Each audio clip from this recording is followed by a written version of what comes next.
Good day, everyone. We are Group 4 and we will be discussing Misa de Gallo. So, as for a short overview, Misa de Gallo, or Mass of the Roosters, is a midnight Mass on Christmas Eve, December 24 itself. It is often associated and often confused with Misa de Aguinaldo, meaning gift masses, the Novena Masses Filipinos attend. This tradition was initiated for the farmers who wake up very early to work. Churchgoers offer the sacrifice of waking up early for 9 consecutive days and attending a series of masses as a form of worship. This tradition originated in the early days of Spanish rule over the Philippines as a practical compromise for farmers who go to work early before sunrise to avoid the scorching heat during noontime in the fields. It was said that this settlement began in 1669. With that, priests began conducting masses in the early mornings instead of the evening novenas, which was the old tradition.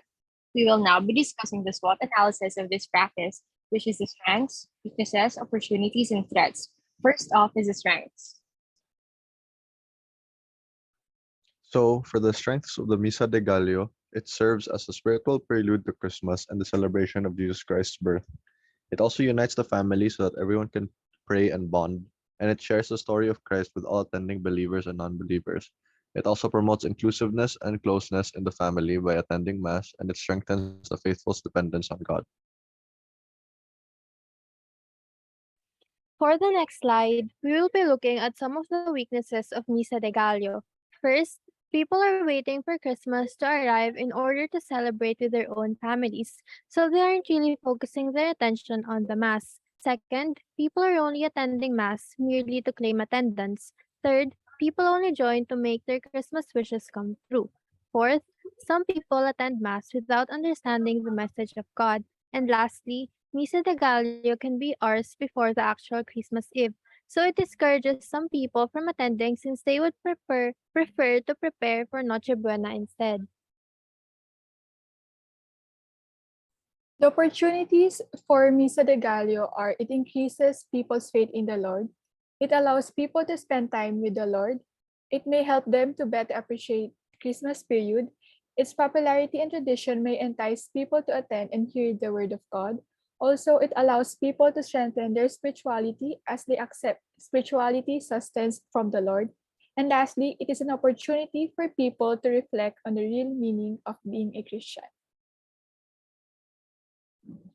For the threats, people may disagree with the church's outlook on life, which will cause them to doubt their convictions.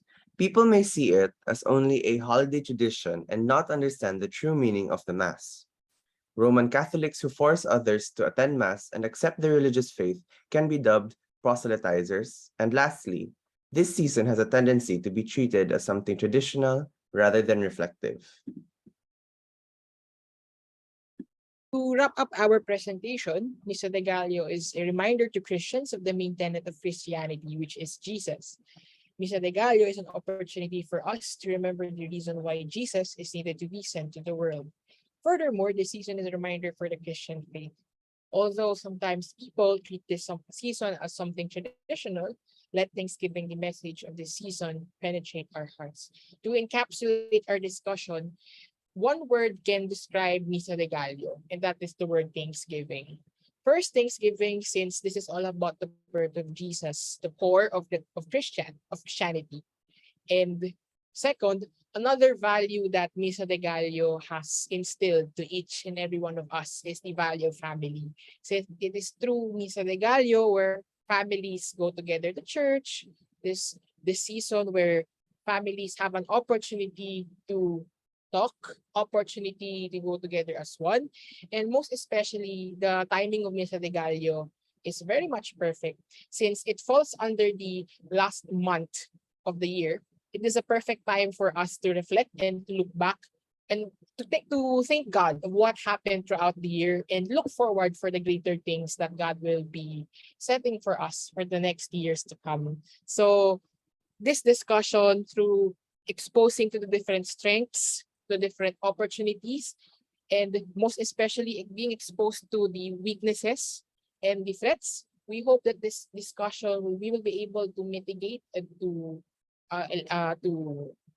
reduce the weaknesses and the threats that this season can bring, and most especially foster the strengths and the opportunities that this event can bring to our lives. So with that, we end our presentation, and we do hope that you're able to pick up and to bring the meaningful reflection that we were able to experience in this discussion. Thank you and have a nice day.